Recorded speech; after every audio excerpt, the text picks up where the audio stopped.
A story we've been following here on this show that frankly does not get much attention anywhere else is the extent to which the supporters of one of the Republican presidential candidates this year are not giving up on him, even though Mitt Romney seemingly has the nomination in the bag. Supporters of Ron Paul are taking over the Republican Party at the state and local level. Ron Paul folks are now becoming Republican Party state chairmen in places like Iowa and Alaska. They've taken over in places like Clark County, Nevada, where Las Vegas is, which is awkward if you're Mitt Romney and you're counting on any help from the Republican Party to win in a place like Nevada.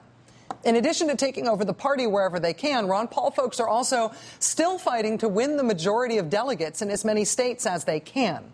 And if they do that again in Nebraska this Saturday, then according to the Republican Party's own rules, Dr. Paul will be eligible to be nominated for president at the party's official convention in Tampa this fall, which means that at that convention, Mitt Romney's nomination will be contested. And there will have to be dueling speeches by him and Ron Paul, and there will be a contested floor vote, and it will not go at all the way these coronations are supposed to go. I realize that this is not happening in Washington, D.C., and it is something the Republican Party bigwigs would like to keep as quiet as possible. But the question of whether or not the Ron Paul folks are going to take over the Nebraska Republican delegation this weekend turns out to be kind of a big deal. And the Ron Paul folks know that, and Nebraska Republicans know that. Very quietly last week, the Nebraska Republican Party confirmed plans that they plan to increase security for their convention this weekend. They said it was in the interest of holding an orderly convention. A private security firm being brought in by the state Republican Party to police their convention when it is facing the threat that supporters of someone other than Mitt Romney will try to win election there. The increased security plan was announced last week. We confirmed it with the party last week, and then today they changed their minds.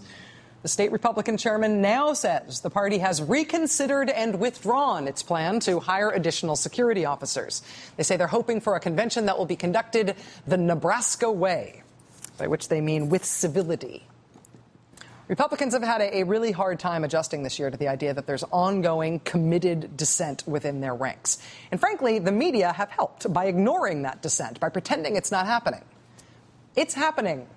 The fact that these don't look like stereotypical Republicans does not mean that they are not Republicans. They are. And they are taking over at the state and local level while everybody else studiously looks the other way. Seriously, what exactly is the Republican plan to try to win Nevada, which they've been trying to convince us is a swing state, when this is the Republican Party in the part of Nevada that has 3/4 of the state's population? Republicans have a real problem here. That is a big deal, and that there is no parallel for on the Democratic side. Trying to ignore that fact will not make it go away.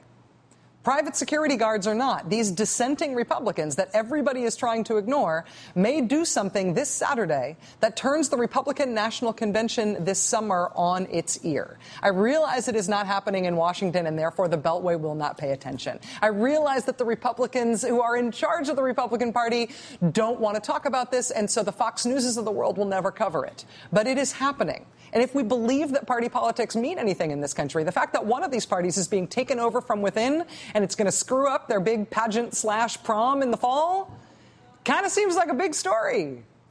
All eyes on Nebraska. Now it's time for the last word with Lawrence O'Donnell. Have a great night.